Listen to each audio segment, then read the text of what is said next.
A very special good evening to all of my dear students. I hope आप सभी लोग ठीक हो। गाइज आज की क्लास बहुत ज़्यादा इंटरेस्टिंग होने वाली है क्योंकि आज की क्लास में हम लोग जीके के महत्वपूर्ण प्रश्न देखेंगे जो कि आपके प्रीवियस पेपर से लिए गए हैं। और गाइज मैं बता दूं, जिन भी बच्चों के पास प्रीवियस पेपर नहीं है तो वो प्रीवियस पेपर हमारे कॉन्टैक्ट नंबर से प्राप्त कर सकते हैं। यानी आपको 2010 से लेकर 2020 तक का प्रीवियस पेपर दिया जाएगा। देखिए गाइज, मैं इसलिए बोल रहा हूँ क्योंकि प्रीवियस पेपर से बहुत से क्वेश्चन जो है वो रिपीट होते हैं हर बार, है ना। यदि आप लोगों ने 2020 का एग्ज़ाम दिया होगा और उसके बाद देखिएगा, ये जब मैं पेपर भेजूंगा आपको 2010 से 2020 तक का, तो आप लोग खुद ही देखिएगा कि 2016 का क्वेश्चन 2020 में पूछ दिया है, 2015 का क्वेश्चन 2020 में पूछ दिया है। तो यदि आप लोगों के पास 2010 से लेकर 2020 तक का पेपर नहीं है प्रीवियस पेपर, तो आप लोग दिए गए नंबर पे हमें कांटेक्ट करके प्रीवियस पेपर प्राप्त कर सकते हैं। इसके लिए मात्र आपको छोटा सा एक शुल्क देना होगा, 50 रुपये, ठीक है।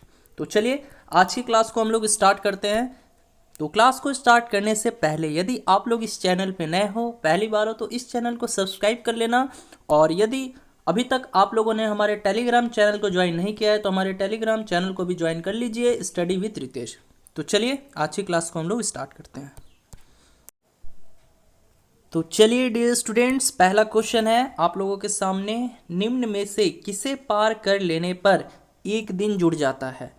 भूमध्य रेखा उत्तर से दक्षिण, भूमध्य रेखा दक्षिण से उत्तर, 180 डिग्री देशांतर से पूर्व से पश्चिम, या फिर 180 डिग्री देशांतर पश्चिम से पूर्व। जल्दी बताइए, तो किसे पार कर लेने पर एक दिन जो है वो ऐड हो जाता है? बताइए। वेरी गुड, यदि आप लोगों ने आंसर ऑप्शन सी दिया है देन आप लोग सही है ना। तो 180 डिग्री देशांतर पूर्व से पश्चिम पार कर लेने पर एक दिन जो है क्या हो जाता है? ऐड हो जाता है, ठीक है। ये सब प्रीवियस पेपर है तो ध्यान से आपको हर एक क्वेश्चन को देखना है। चलिए देखिएगा, नेक्स्ट क्वेश्चन है, अंतर्राष्ट्रीय न्यायालय में न्यायाधीशों की कुल संख्या है, बताना है 27, 24, 18, 15। जल्दी से बताइए, अंतर्राष्ट्रीय न्यायालयों में न्यायाधीशों की जो कुल संख्या है कितनी है? वेरी गुड, कितनी है जी? 15 है ना। अब देखो, एक प्रश्न और पूछा गया था आपकी परीक्षा में कि अंतर्राष्ट्रीय न्यायालय का जो मुख्यालय है ये कहाँ पर है? बताइए तो।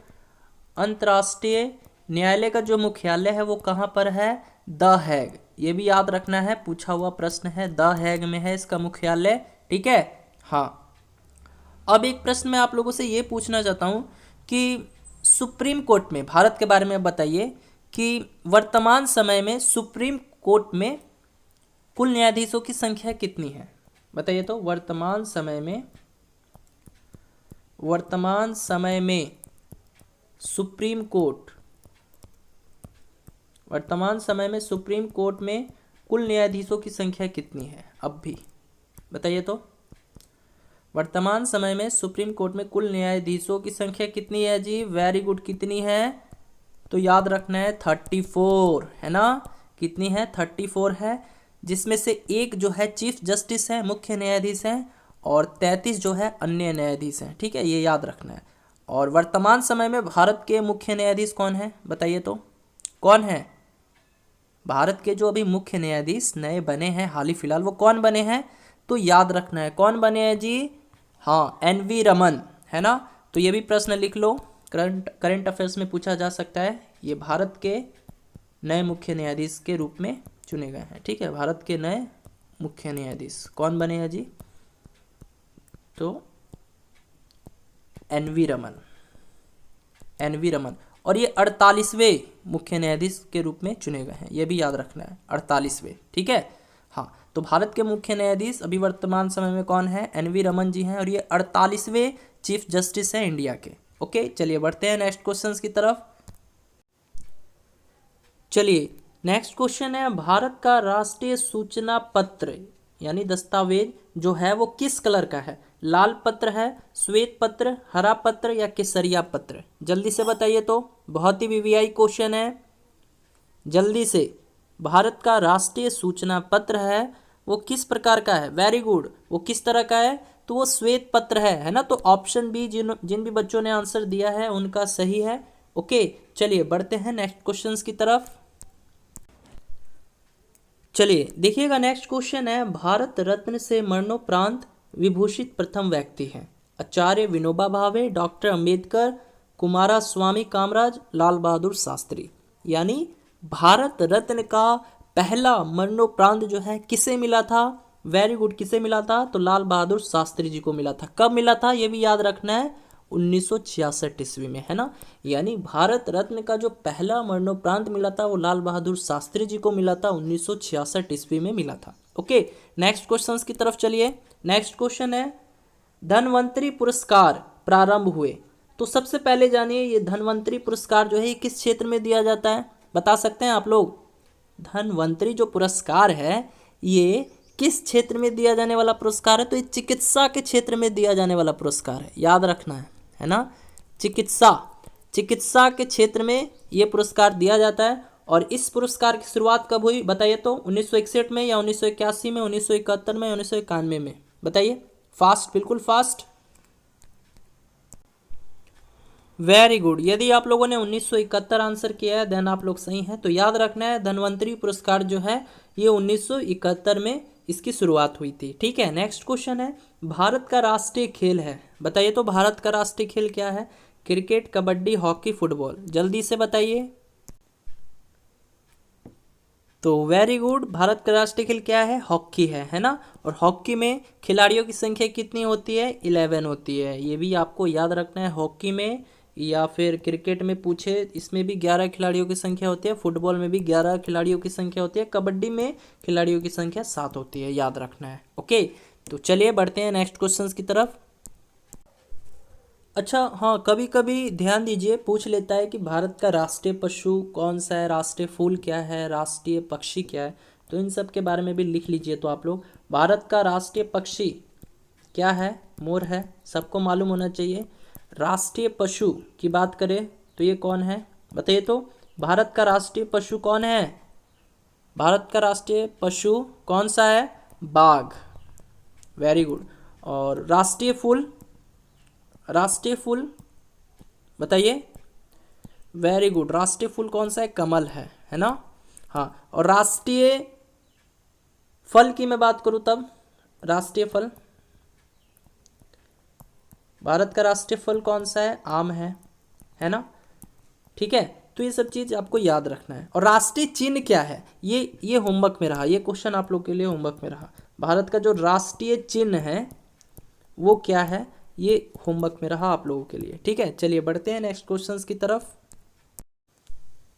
चलिए नेक्स्ट क्वेश्चन है, यंग बंगाल आंदोलन के प्रवर्तक थे, यानी यंग बंगाल आंदोलन की शुरुआत किसके द्वारा की गई थी ये बताना है आपको। ऑप्शन में दे दिया है, राजा राम मोहन राय, वकीम चंद्र चटर्जी, अरविंद घोष या लुई विवियन डिरोजियो?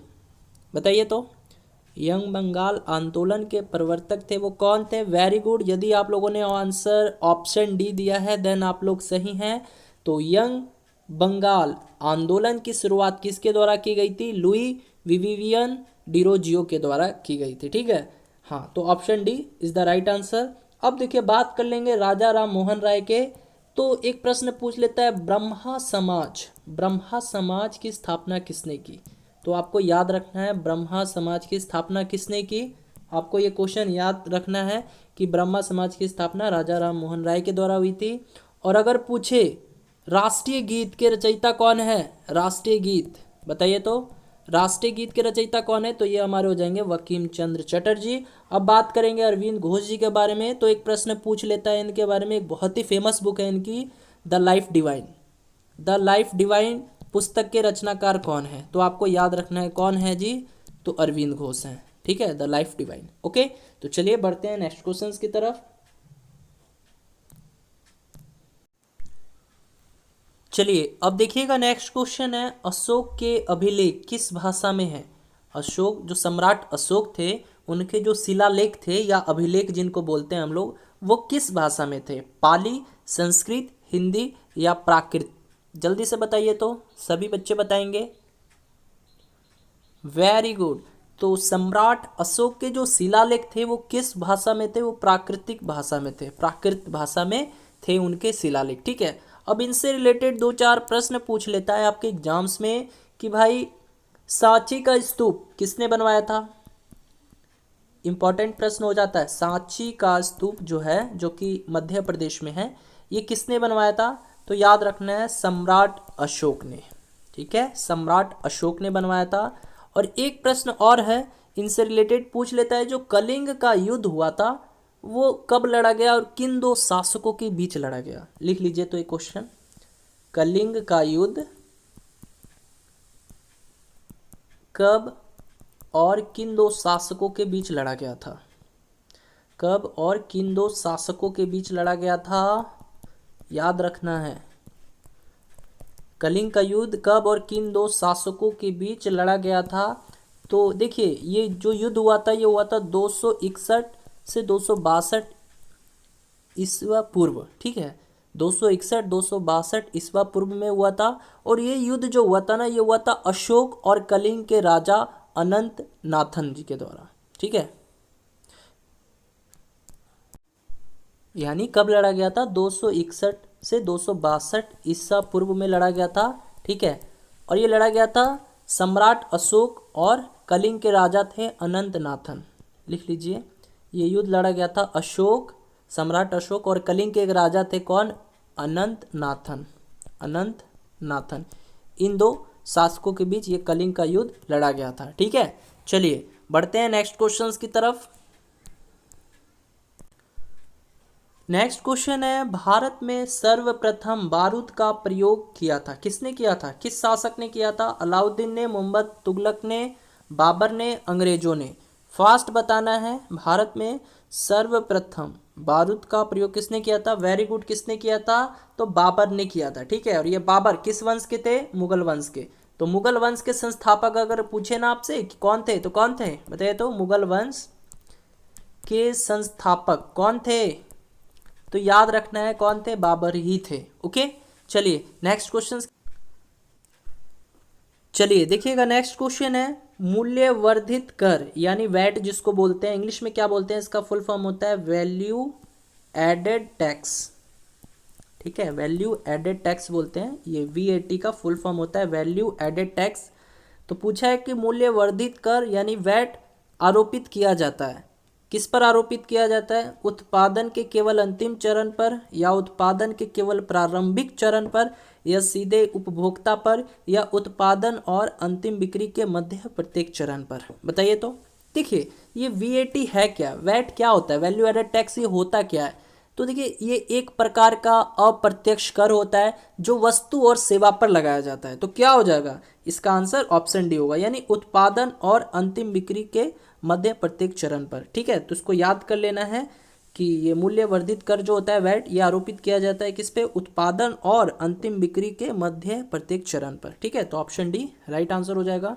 तो गाइज आज की क्लास में इतना ही, मिलते हैं कल की नेक्स्ट क्लास में। ओके, यदि क्लास अच्छी लगी हो तो एक लाइक जरूर कर देना, और चैनल पे नए हो तो चैनल को भी सब्सक्राइब कर लेना।